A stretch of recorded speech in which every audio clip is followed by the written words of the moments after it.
नमस्कार, मी पूजा. दैनिक गोमंतकच्या इव्हिनिंग बुलेटिनमध्ये तुम्हा सर्वांचं स्वागत. जाणून घेऊया आज दिवसभरातील महत्त्वाच्या घडामोडी.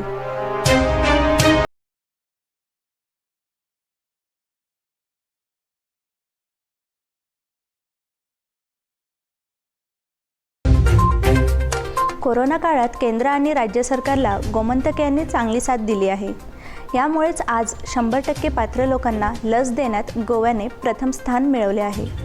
गोव्याचे माजी मुख्यमंत्री स्वर्गीय मनोहर पर्रीकर हे आज असते तर त्यांची छाती अभिमानाने भरून आली असती, असे पंतप्रधान नरेंद्र मोदी यांनी सांगितले. पंतप्रधानांनी आज व्हिडिओ कॉन्फरन्सद्वारे गोव्यातील जनतेशी संवाद साधला. त्यावेळी ते बोलत होते.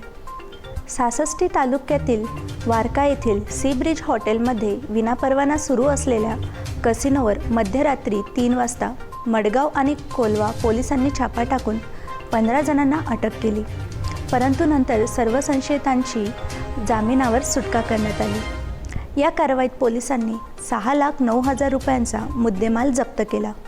राज्यातील जनतेच्या समस्या आणि त्यांचे प्रश्न सोडवण्यासाठी सरकार आपल्या दारी हा कार्यक्रम उद्यापासून सुरू करण्यात येत आहे.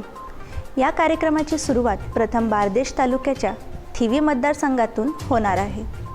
हा कार्यक्रम सर्व तालुक्यांमध्ये टप्प्याटप्प्याने राबविण्यात येणार असून त्याचा जनतेने लाभ घ्यावा असे आवाहन मुख्यमंत्री डॉक्टर प्रमोद सावंत यांनी केले आहे. सरकारकडून टॅक्सी चालकांची थट्टा सुरू असल्याचा आरोप करीत या सरकारला धडा शिकवणार आहोत. 2 ऑक्टोबरला उत्तर गोव्यातील सर्व मतदारसंघात पदयात्रा काढून सरकारच्या भानगडी सर्वसामान्यांपर्यंत पोहोचविणार असल्याची माहिती संघटनेचे सचिव सुदीप ताम्हनकर यांनी दिली.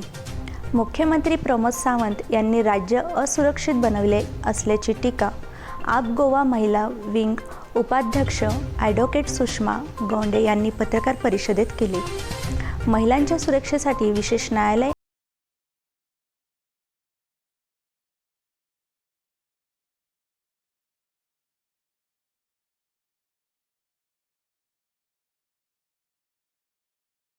वापरली जाते. गोव्यातील दाभोली विमानतळावर यातील अत्याधुनिक नवीन नेव्हिगेशन सिस्टीम बसवण्यात आली आहे.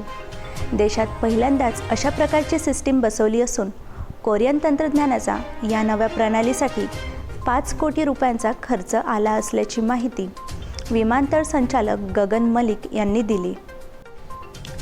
अशाच ताज्या अपडेट्स जाणून घेण्यासाठी आमच्या दैनिक गोमंतक या वेबसाईटला भेट द्या आणि आमच्या यूट्यूब चॅनलला सबस्क्राईब करायला विसरू नका.